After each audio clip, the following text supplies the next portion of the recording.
stop calling these characters legendary. Alright. Interesting. Shout out to BlankBoy for the video here. This is going to be a very engaging and very funny video. As you can see the thumbnail right there. They got my boy Sasuke on there. Listen, bro. I don't know. I don't know. Y'all let me know down in the comments below, bro. Sasuke he's him, bro. He's a him. Sasuke is a him, bro. He's a him. Who's else they got? It looks like they got Andrew Garfield. Oh my god. Oh man. Andrew Garfield. My personal opinion. I know others feel different, but he is definitely the worst Spider-Man out of the big three. Out of Toby, Tom, and Andrew, he's the worst. Out of that big three, he is the worst Spider-Man. I'ma stand on that. But yeah, y'all, we're gonna get to this video here. So yeah, without further ado, let's go ahead and check this out. Aang inherited a war that wasn't his and said, "Aight, niggas, that's enough. Stopping it in months." She let one start on her watch. She got dogged by Zahir one-on-one. I seen Zahir standing with this girl. You were lost to a fucking midget. So I know most of you guys have probably been seeing that "stop calling that man legendary" trend on the internet lately. So I've been scouring TikTok for some of the most controversial ones and gonna be giving my takes on it. Calling that man legendary because he won with Steph Curry. Andrew Garfield Spider-Man. Come on, man. That's too easy. Now listen, I mess with Andrew Spider-Man heavy, but he's got no feats, bro. Tobey Maguire. That is facts. That is facts. That's a W tick right there. Garfield actually have all three Spider-Man. Has he faced? Yeah, I don't think he's really faced like a real challenge. Like Tom Holland had to go through Thanos. Tobey Spider-Man. I know a lot of people say Green Goblin was his toughest villain, but I think Doc Ock. When Spider-Man 2, I think Doc Ock was his toughest opponent. Not just physically, but mentally as well. He had to learn how to control his stress and his powers. He was losing his powers during Spider-Man 2. That was crazy as well.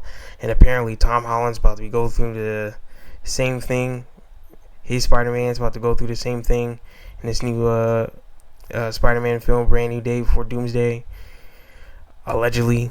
And about to turn some Spider-Man thing.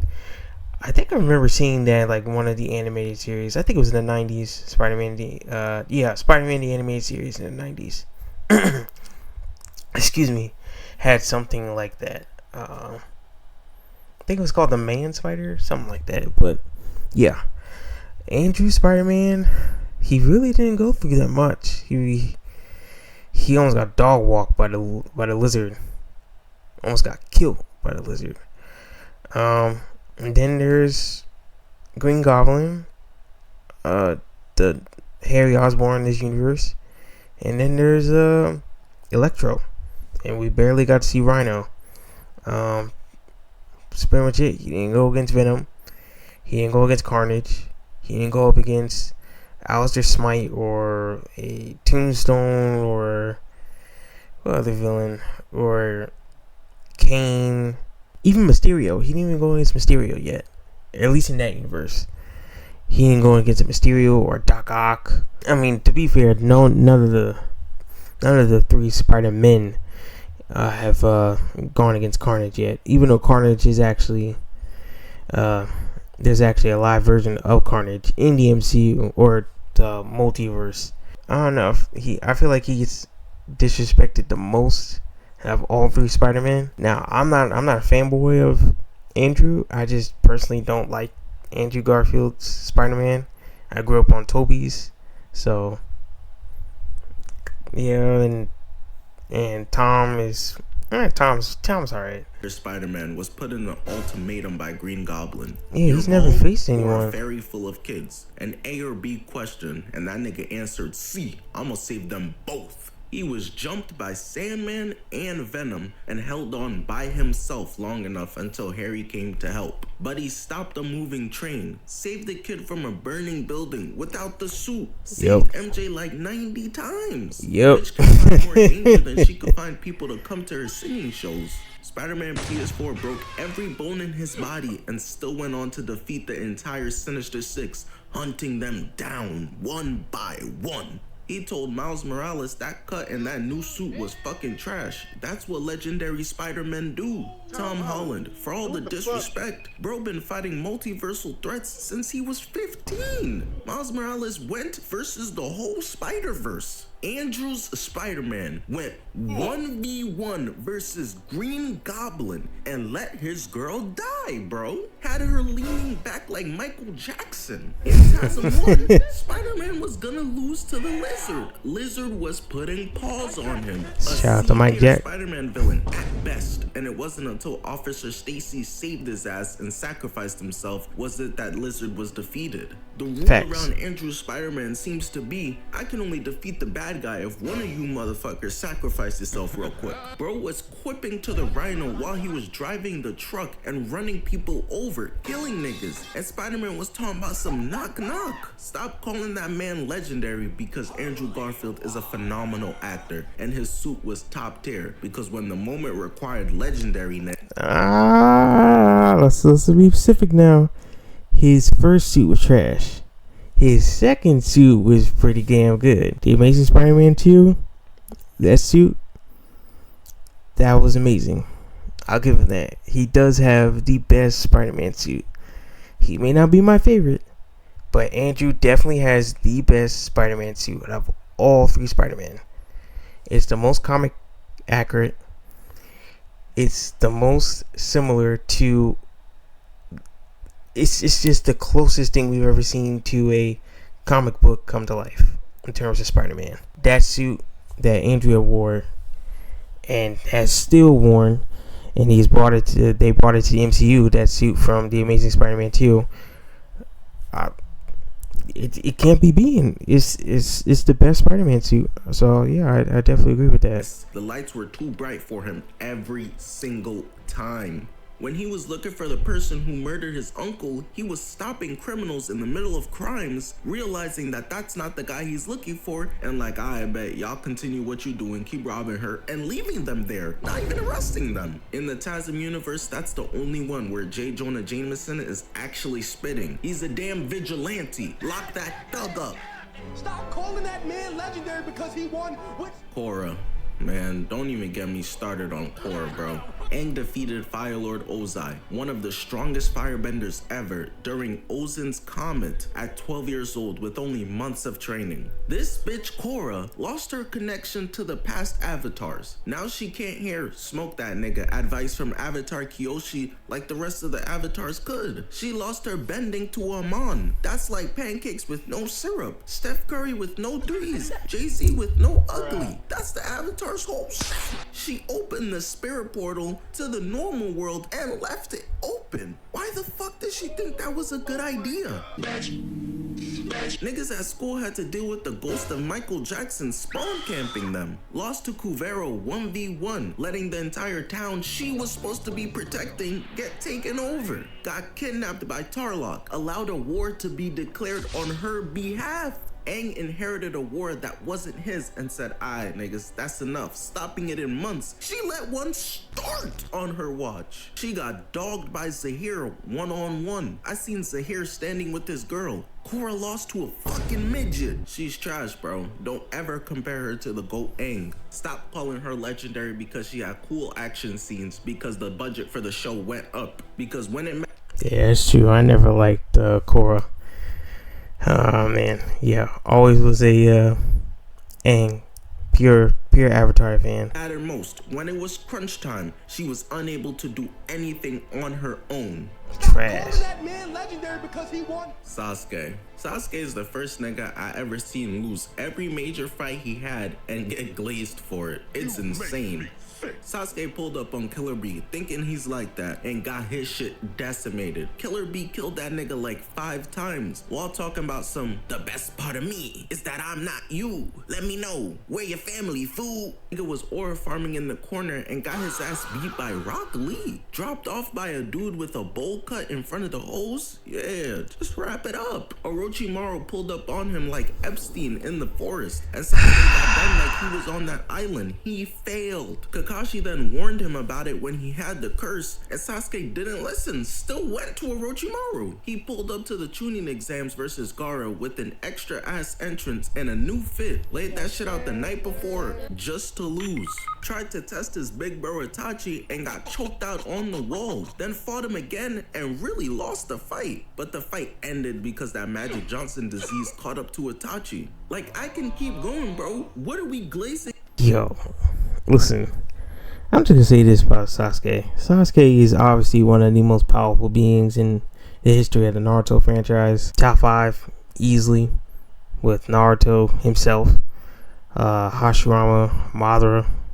The Raikage was gonna kill him and he got saved by Obito. Lost to Madara in the war. Him and Naruto technically tied, but shit, I'm a hater. Fuck it. Sasuke lost that bitch for even trying versus Naruto who didn't want to kill him. Sasuke is a fraud. That man is not legendary. Legendary is what Naruto did. One of the most disrespected people in the village, and by the end of the show had everyone glazing his shit. Stop calling that man legendary because he won with Steph Curry. Kong. Now I'm about to switch it up on y'all. I'm about to defend one here. Cause calling Kong not legendary is crazy. Look who's in the monsterverse. Godzilla, a giant lizard with armor, laser beams, and radiation absorption. King Ghidorah, a 3-headed dragon with immense electrical/energy manipulation abilities. Scar King, Rodan, Mothra, all these fucking superpowered giants, and he's a Not to mention,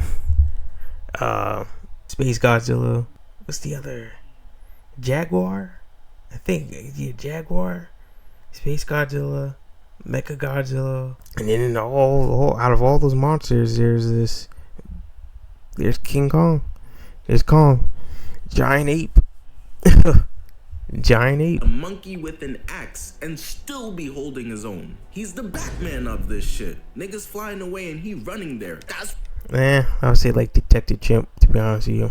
what legendary people do. He gave Godzilla everything he could handle in both fights. Keep in mind, in the first fight, Kong was on water. Godzilla had the advantage. Saved his ass versus Mecha Godzilla when he was about to get smoked out. Wasn't even trying in Godzilla X Kong at Egypt and still laid that fat ass out on his back. He pulled up on Scar King in his own lair and told that nigga he's balding.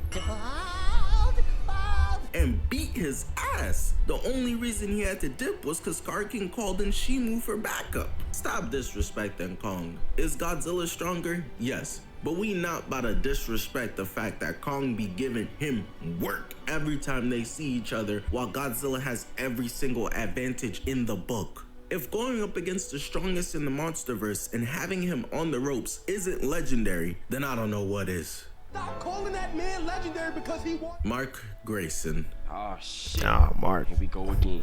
Mark from Invincible. I don't know when this is coming out, but I either just covered or will be covering Mark versus Omni-Man, where he... Oh, God. Yo. That's another thing I want to mention. Yo, why is Mark always getting his ass whooped by Omni-Man, bro? Every time I see this man, he getting his ass whooped by Omni-Man, bro. Damn, someone come save your boy. got destroyed. Covered him versus Conquest, where he got destroyed. Y'all noticing a pattern here? Mark sucks, bro. I always say PJ Tucker was the first ever 3-and-D player who held his opponents to 50 points on efficient shooting and missed every shot. Mark is the PJ Tucker of superheroes. He ain't no Braun. This is the first superhero I've ever seen who saves no one and gets beat by everyone. I'm convinced anyone who's struggling on other worlds pulls up to Earth for a confidence booster real quick quick versus this nigga. He just rolls over to every opponent, even the no-name street level ones that be robbing banks. They gon' blow up 3 buildings before he gets them. Millions die on his hands. This job is too big for him. People were getting slaughtered by his own variants, his twins, and he was ready to let it happen because he didn't want to leave Eve in the hospital. Keep in mind, she broke her leg. Yeah, that hurts, but the bitch gonna be fine. This nigga Spider-Man watched his aunt die because he knew he had a duty to wait and use it on everyone. And you gonna sit there for a bitch who's literally gonna be okay letting thousands get slaughtered? He sucks, bro. That is not what legendary superheroes do. He sucks. Facts. Niggas will have 6,000 KD ratio and Mark still holding back. That shit is not honorable. It's stupid. Y'all gotta stop defending this man. Put that grown man down. Invincible has only showed incompetence at being a superhero. Hang the suit up, bro. Get into accounting or something, my nigga. It's not for you. Stop calling that man legendary because he won. Ironhide. Now listen, I'm specifically talking about Bay vs. Ironhide, okay? Not from the cartoons, not from the comics. There's way too much glaze on this man's name for a dude who got no wins in the movie. Yo, Transformers used to be the shit back in the day. Let me know down in the comments if y'all know of and have played the Transformers game War for Cybertron. That game was fucking amazing. I don't know if it was just because of Transformers was just popping back in the day, or just the game itself is, well, the game itself is amazing, but I'm not sure if it was just the game itself or because Transformers was like really popping back in the day with the animated shows on Cartoon Network and other TV channels and the movies with Michael Bay. Just, yeah, Transformers was popping like 15 years ago. But yeah, let me know down in the comments if y'all remember that game. I certainly do. That game was freaking amazing. Ironhide got one scene where he shows his capabilities versus the Jamaican Decepticons with Sideswipe. Other than that, he was putting in no work, bro. All of those movies were carried by Sam, Optimus, and Bumblebee. We gotta stop acting like when he died, they really lost a valuable member. Him dying is like the Lakers trading Bronny James. We gonna be alright, bro. He wasn't really doing much. The intake for BlankBoy. Ironhide, I mean, he did a lot, like, in the cartoons, but yeah, I mean, yeah, the film, he was alright. I guess getting rid of him was the right option. But anyways, yeah, great video by BlankBoy. Really liked this video. Very funny, very entertaining as well. And he brought up some great points. Some I agree with, some I most certainly don't. I most certainly don't, especially with my boy Sasuke. Sasuke, he's like stone cold. Yeah, he get his ass whooped sometimes. It used to be all the time, but you know, because of his personality, the people love him. So you know, he got pushed over to the main event scene. Sasuke's like stone cold, and Naruto's like the Rock. You know what I mean? You can't go wrong with either one of them. They're both goats. But yeah. That's gonna be it for this video right here. If you like this reaction, like, comment, and subscribe, and come on over and join the MP fam. I love to hear from you guys. And if you like the reaction videos that I make and how they're formatted in terms of how I make them and how I give my opinions throughout the video and my reaction throughout the video, I have more videos like this here in a playlist. Go check them out. And I also have gameplay videos from a wide range of video games I've played throughout this past, wow, almost whole year on YouTube already. Go check those out as well. But yeah, that's pretty much it, y'all. Shout out to y'all, man. I really do. Listen, y'all, I really do appreciate y'all, man. You have no idea. I really do appreciate the support. Over 5,000 subscribers is crazy. We gonna go crazy this year. absolutely crazy. 10K, I know we can get 10K subscribers. We can definitely get 10K subscribers. On a collision course to 1 million subscribers, y'all. That is the goal. That is the ultimate goal. And I know we can get there. And yeah, that's all I got for now, y'all. Catch you on the next one. See ya.